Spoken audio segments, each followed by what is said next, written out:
I want to get back to the Iran, the nuke deal.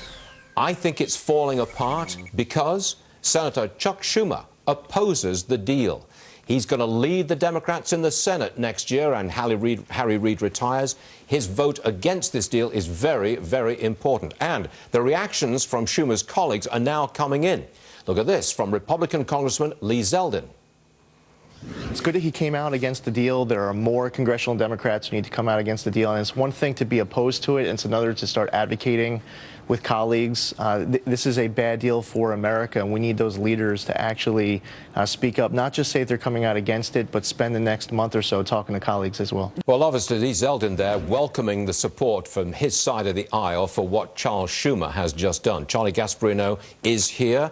Kiss of death for the Iran deal, and you say what? No, and I think this is the way it plays out. And, you know, I've heard this from some of his supporters, Schumer's supporters. He definitely, over the last 3 weeks, has gotten an earful from his supporters, particularly, you know, people who are Jewish, people who have family in Israel, telling him, if you sign this, you know, and this is bipartisan, Democrats, Republicans have been calling him, saying, you do this, that is the kiss of death. Now, what I think is going to happen here, because Chuck Schumer's a smart political guy, is he called up the president and said, I'm going to give you cover on this one, go back and refine it, and we'll see where we are. And he'll vote for the refinement at some point. What is the refinement? I don't know. I'm you not can't refine the deal. I'm not an expert. I'm not an expert at. No. I think you can go back and say, you know, we need to do this, and but hasn't the UN signed off? And well, who cares about the cat's out of the bag? It's done. I don't think so. I think you can go back and refine this thing. Okay, so here's the story. It goes to a vote in Congress. It loses.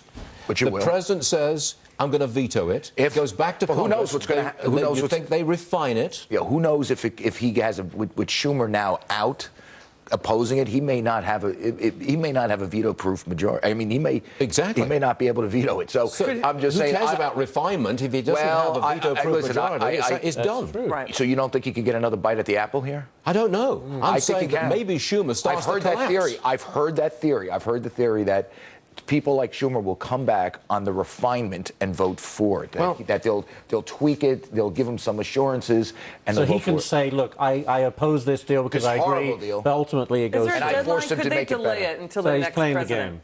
So you think that ultimately it can still go through because it might be refined and Chuck Schumer will change his mind? I am telling you, I heard the theory that I didn't think he was going to oppose it, just personally. Yeah. But the theory that I heard from pretty smart donors, you know, the donor class, is that he was going to, you know, here in New York, that he was going to oppose it initially and demand a refinement, and that on the refinement he would give President Obama his victory. I don't think. Now maybe I'm wrong, but I've heard that theory out there. Well, I want to see other Senate Democrats. What are they going to do? And Barbara Boxer, Dianne Feinstein in California. What are they going to do? Yeah, well, that's true. And I will say this though: he got bipartisan, you know, crap over the last 3 weeks. It's the only way I can put it. Over the last 3 weeks from his constituents. I mean, you know, people in New York went nuts, and he went to meetings where they told him right to his face. So he had to do this. Let's see, but you know, he's walking a tightrope. I mean, he basically just stiffed his commander-in-chief. Yes, he did. Yep. We'll see what happens, and we'll see what happens with Hillary. What does Hillary say on this? Right. She's been very quiet on this. You know, yeah, big surprise there. Only time will tell. No. Right. Thanks, Charlie. Good stuff.